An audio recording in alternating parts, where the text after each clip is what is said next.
Ao longo desse ano, 2022, Deus nos deu uma palavra que eu gostaria de reler essa palavra no capítulo de número 33.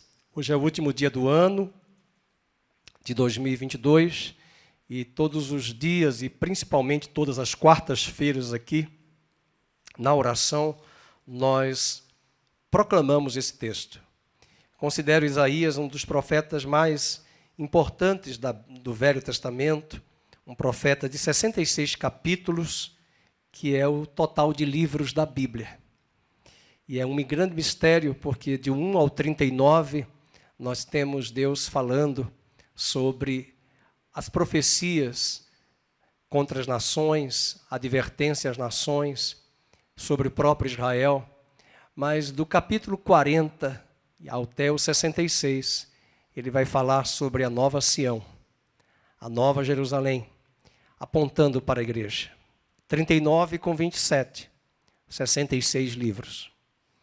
E o capítulo 33, que nós lemos hoje, lemos durante o ano, esses versículos que eu gostaria que você, que está aqui e está em casa, lesse em voz alta, porque é o último dia do ano e nós vamos matar a saudade, vamos ficar com saudade desses dois versículos. Você pode ler comigo, capítulo 33, versos 5 e 6, juntos? 5 e 6, o Senhor é sublime, pois habita nas alturas, encheu a Sião de direito e de justiça, haverá, ó Sião, estabilidade nos teus tempos, abundância de salvação, sabedoria, conhecimento, o temor do Senhor será o teu tesouro. Esse foi o texto que Deus nos deu para 2022. Agora nós vamos para Isaías 35. Há um capítulo que nós vamos ministrar, mas eu quero ler com você o verso de número 3 e 4. São esses dois versículos que vão nos orientar durante o ano de 2023. Marque na sua Bíblia, coloque na sua Bíblia esse texto. É uma promessa de Deus.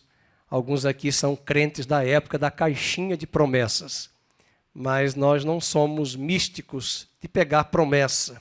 É toda a Bíblia. Paulo diz que toda a Escritura é divinamente inspirada por Deus. Mas que esses dois versículos sejam meios pelos quais, quando você se deparar com algum abatimento, alguma tristeza ou alguma dificuldade, você lembrará do culto de hoje e vai profetizar e proclamar essa palavra na sua vida. Vamos ler juntos o verso 33.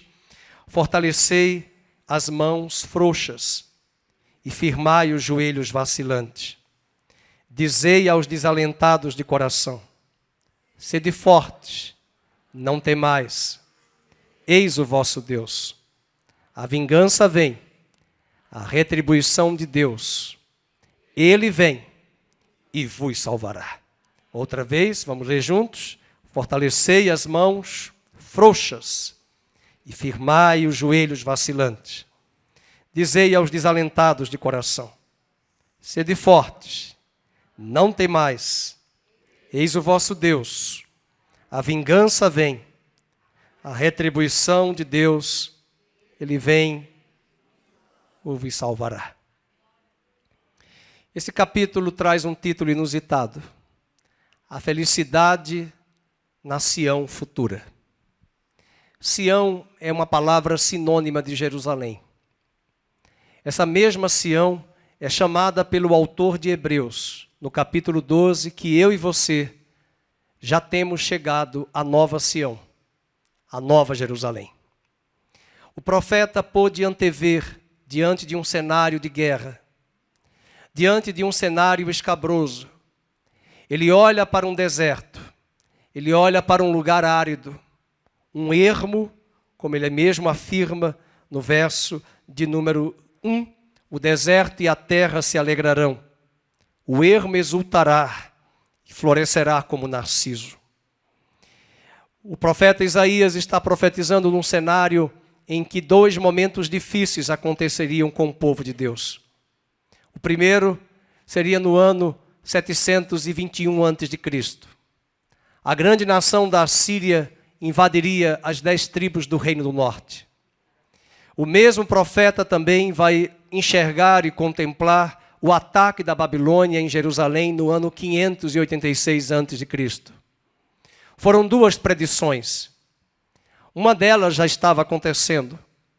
A nação da Assíria, um exército feroz, ágil, rápido, invade as terras do Reino do Norte.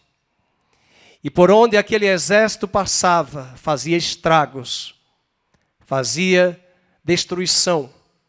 Não é à toa que esse capítulo vai dizer que haverá um caminho, porque uma das estratégias da Assíria era abolir e destruir as rodovias, que até então não existiam esse nome, mas destruir as rotas, destruir os caminhos para que os exilados não pudessem mais voltar.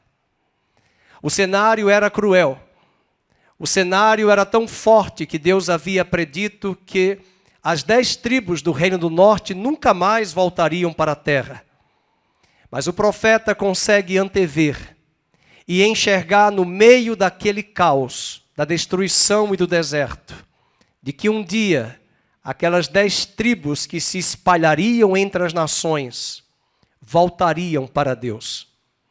As 10 tribos se espalharam entre as nações da terra, se casaram com gentios, se casaram com pagãos, foram para várias partes do planeta.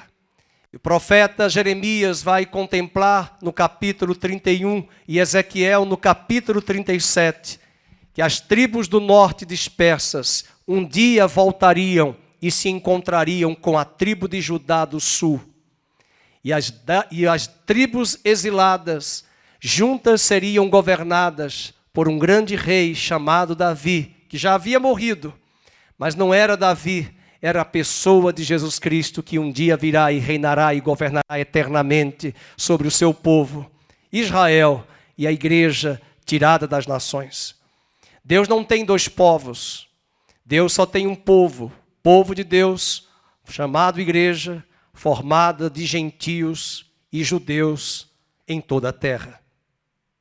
Hoje à noite eu quero trazer essa palavra e gostaria que você anotasse algumas palavras-chave nesse capítulo.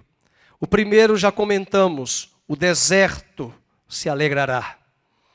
Esse foi um ano de deserto para nós. Um deserto na política, um deserto na economia, um deserto entre as nações, uma situação estranha acontecendo no planeta. E até poucos anos atrás nós falávamos de globalização, mas agora estamos vendo os tentáculos daquilo que o mundo já chama de globalismo. Uma tentativa das nações começarem a impor sobre o planeta um regime global e universal. A globalização respeitava também as suas diversidades étnicas, culturais, artísticas e econômicas e políticas. A soberania de cada estado, mas o globalismo não. O globalismo vem com seus tentáculos para invadir territórios outrora soberanos. E é esse deserto que está se tornando ali na terra de Isaías, a terra de Judá, quando a Assíria invade. E a promessa de Deus para nós, igreja brasileira, é que o deserto se alegrará. O versículo 1 e o 2 diz, o deserto e a terra se alegrarão. O ermo, que são os lugares solitários, exultará e florescerá como narciso. O narciso é uma flor muito especial, talvez possivelmente um asfódelo, segundo alguns estudiosos. É uma flor que aparece no deserto, que desabrocha com a chegada da chuva a cada primavera. Apesar de todo o tempo difícil e de um ano de deserto que o Brasil tem enfrentado, que a igreja tem enfrentado, a promessa para 2023 é que nesse mesmo deserto haverá alegria, haverá exultação. A alegria e a exultação da igreja não depende de champanhe, não depende de comida na mesa. A alegria da igreja não depende das circunstâncias externas, porque para a igreja a alegria do Senhor é a sua força. Nós não dependemos das circunstâncias. É por isso que as pessoas elas ficam nessas últimas horas do ano, nesses últimos momentos, elas ficam desesperadas e com certeza muitas delas estão no WhatsApp. Agitadas, inquietas, ávidas para comer, ávidas para beber, ávidas para tomar um mergulho no mar, dar 7 mergulhos, são as agitações e as receitas, buscando uma tentativa de alegria. Enquanto me arrumava, a Paulista estava tendo um show com uma cantora famosa e a energia desligou-se, acabou a energia e as pessoas disseram, alegria, alegria. A alegria do Senhor, minha querida, é a nossa força. A alegria do Senhor é a nossa força. O deserto e a terra vão se alegrar. A segunda expressão para nós, para 2023, nesse capítulo 35, é um lugar de florescimento e frutificação. Versículo 2, seja isso na sua vida. Nós amadurecemos e nós crescemos muito no meio das dificuldades. A tendência do ser humano é nós nos acomodarmos quando as coisas estão indo bem, quando as coisas estão ótimas e maravilhosas, mas quando nós enfrentamos essas tensões, crises e desertos, são oportunidades que Deus nos dá para florescermos e frutificarmos. Versículo 2 diz, florescerá abundantemente, jubilará de alegria e exultará. Glória a Deus. Essa frutificação e esse florescimento, ele chega a comparar as florestas do Líbano, dos grandes cedros do Líbano. Ele traz o esplendor do Monte Carmelo. Quem já esteve no Monte Carmelo sabe que é uma visão belíssima de ver também áreas verdes. E ele compara, ele olha para o cenário trágico do aparente deserto circunstancialmente e ele se remete ao Vale do Saron, ele se remete ao Monte Carmelo, ele se lembra das florestas verdes do Líbano. E o profeta está nos anunciando que esse ano 2023 também será um ano para a igreja brasileira florescer e frutificar, como dizia o pastor anteriormente a mim, sovando a massa para o pão crescer, florescer e frutificar. Nós não estamos num culto fúnebre, meus amados, nós estamos no culto na casa de Deus. Nossa alegria não depende de batuque de instrumentos, de volume de microfone, de volume de som. A nossa alegria está no Senhor Jesus, que habita em nós, que reside em nós. Nele repousa a plenitude da divindade.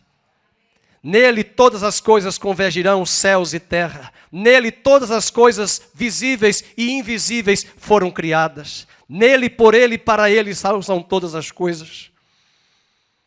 Essa promessa serve para nós lembrarmos hoje à noite e entrarmos 2023 contando com essa abundância de florescimento e frutificação. A terceira verdade que ressaltamos aqui é que a glória do Senhor será vista na nossa nação, na nossa igreja, na nossa vida. A glória não será do homem, a glória será do Senhor.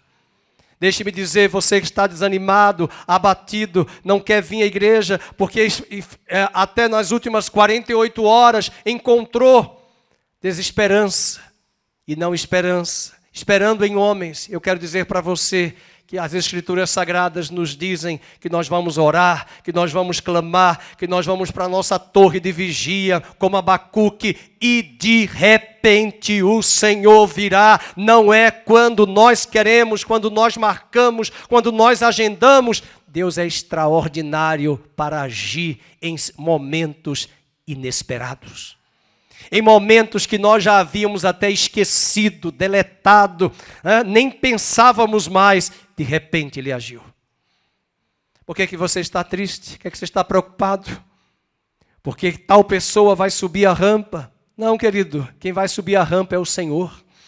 E se o Senhor subir naquela rampa, porque Ele já subiu, Ele já está assentado no trono à destra de Deus Pai, Jesus Cristo já subiu. Salmo 24 diz, levantai as portas eternas, levantai os portais eternos para que entre o Rei da Glória. Quem é este, o Rei da Glória? É o Senhor dos Exércitos, que já subiu a rampa, que governa, que reina, que sustenta, que tem um controle de todas as coisas e pode fazer coisas extraordinárias.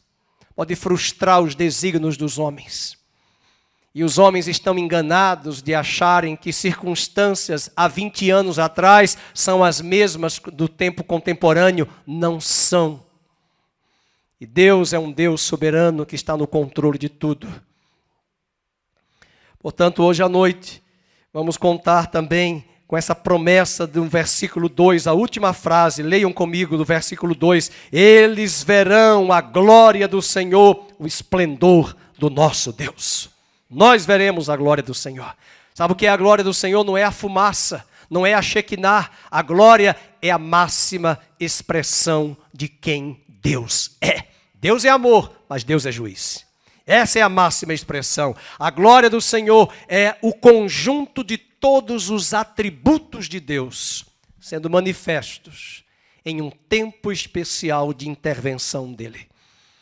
A quarta verdade que aprendemos aqui é uma palavra que o pastor Felipe já nos trouxe, mas eu trago a lembrança no verso 4. Não temais, não temais. Verso 4, não temais. Dizei aos desalentados de coração, sede fortes, não temais. Não vamos temer. Vamos nos revestir de toda a armadura de Deus para podermos resistir no dia mau.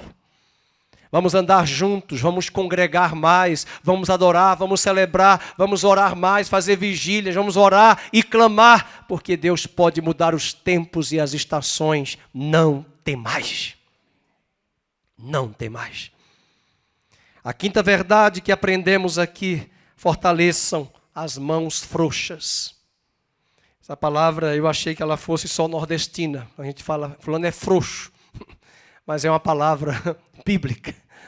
É uma palavra que faz parte do nosso vocabulário. Deus não tem prazer daqueles que se acovardam e se colocam em cima do muro. Deus tem prazer daqueles que são ousados, intrépidos, como disse Provérbios 28, o justo é intrépido como leão. Versículo número 3 diz, fortalecei as mãos frouxas. Ele usa o verbo no imperativo, e firmai os joelhos vacilantes. Não há tempo mais para titubear, não há tempo mais para ficar em cima do muro, não há tempo mais para ficar especulando, conjecturando. É hora de colocarmos a mão no arado, fazermos a obra do Senhor, para quando o Senhor da vinha chegar, estejamos postos nos seus devidos lugares, fazendo a obra do Senhor. Qual foi o talento que Deus lhe deu? Quais foram os dons que Deus atribuiu? Coloque a mão no arado, não olhe para trás, não se deixe abater, firme os seus joelhos vacilantes e fortaleça as suas mãos que outrora estavam frouxas. A sexta verdade que encontramos nesse texto, haverá um tempo de vingança e livramento. O verso 4 afirma isso. A vingança vem, a retribuição de Deus, Ele vem. E o que acontece do termo vingança, usado por Isaías nos capítulos anteriores, é que Deus trazia vingança de destruição, mas aqui nesse capítulo é uma vingança com livramento e salvação dos remidos, eleitos e resgatados do Senhor. Você precisa crer que nós estamos nessa arena onde os ímpios também estão juntos com os crentes nesta terra. E está chegando a hora em que Deus está fazendo a linha divisória entre os que servem a Deus e os que não servem. Entre os que temem a Deus e os que não temem. Enquanto Deus concomitante aplica a sua vingança, aplica o seu juízo, porque o cálice da ira dele está por transbordar, concomitante, Ele vai trazer livramento, guardar a sua vida, as nossas vidas, nos proteger. Até mesmo há uma promessa de que Apocalipse, capítulo 3, ele diz, eis que te guardarei da hora da provação que há de vir sobre toda a terra. Eu te guardarei, Apocalipse 3:10, da hora da provação. Ele não disse, eis que te arrebatarei, eis que eu te guardarei. Eu vou te guardar. Eu vou te guardar na hora da provação que há de vir sobre a terra. Essa é uma promessa no verso número 4. É um tempo de vingança, mas concomitante um tempo de livramento. Quando a Assíria invadiu a terra do norte, as estratégias da Assíria eram cortar as rotas. Seria a mesma coisa que hoje destruir a Bandeirantes, a Anhanguera e a rodovia Dom Pedro.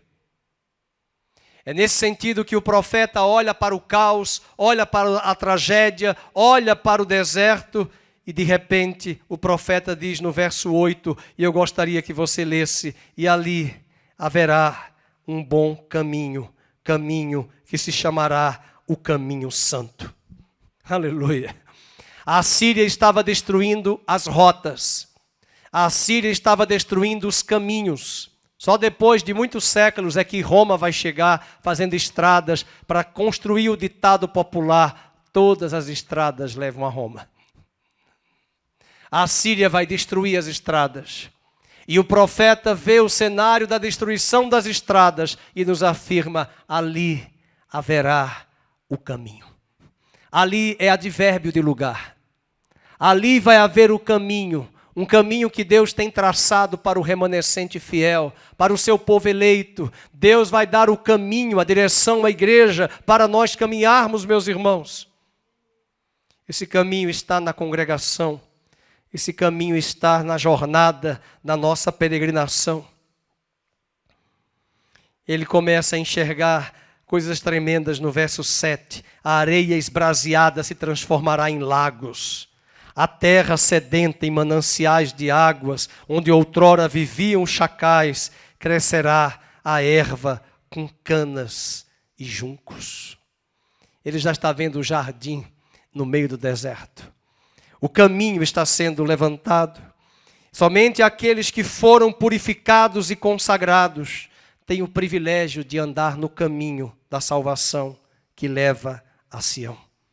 A imagem que Isaías está tendo nesse momento combina com um retorno seguro do exílio, com uma viagem de segurança, de peregrinação em segurança para Sião.